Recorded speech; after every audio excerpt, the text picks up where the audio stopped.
নামাজ কলমা তো ছেড়ে দিয়েছো, এর কারণ এটা নয় যে তুমি বেনামাজি। তোমার নামাজ কলমা ছাড়ার কারণ ভিন্ন। তুমি মনে করো আর কি তোমার মন চায় না, তুমি পারো না, তাই তুমি নামাজ পড়ো না। আসলে তোমার তাওহীদের সমস্যা। কোথায় সমস্যা? মানে আল্লাহ, মানে আল্লাহ কে?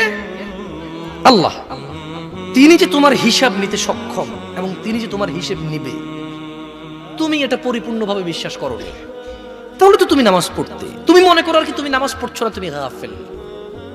এই জন্য তোমাকে বলেছি আল্লাহকে ভয় করতে হবে। ফর এক্সাম্পল, আল্লাহ নামাজ ফরজ করেছে। কে নামাজ ফরজ করেছে?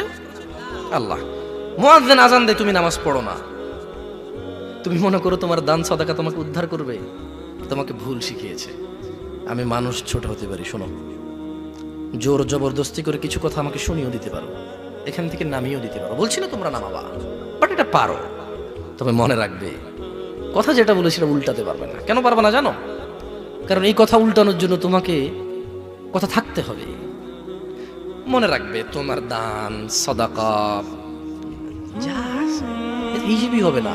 তুমি কি মনে করো হিন্দু লোককে আল্লাহ প্রশ্ন করবে কিয়ামতে, এ হিন্দু, এতগুলা বুতকে পূজা করছিস, ঠিক আছে বল নামাজ কেন পড়িসনি?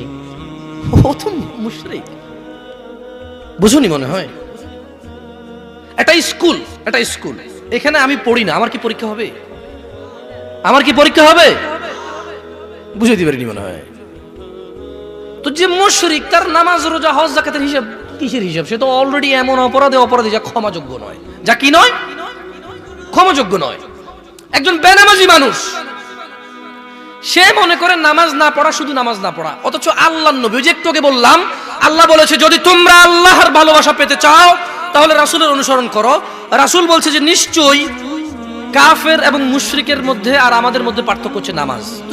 তুমি মনে করো নামাজ না পড়া, নামাজ না পড়া। ওই যে তুমি খুঁজে পাও না মুসলমান কিভাবে শিরিক করে, এই যে নামাজ না ছাড়লে শিরিক হয়।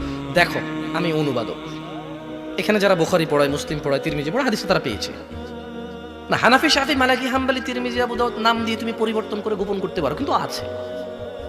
ফয়সালা তো আল্লাহ করবে যে এভাবে হয় নাকি সিস্টেম, ইসলামকে বিভক্ত করা এবং কিয়ামত দিবসে রাসূলের অনুসরণের বাইরে কোনো অনুসরণের হিসাব নেওয়া হবে কিনা, সেটা তো আল্লাহ ফয়সালা করবে। আমি আর তুমি এখন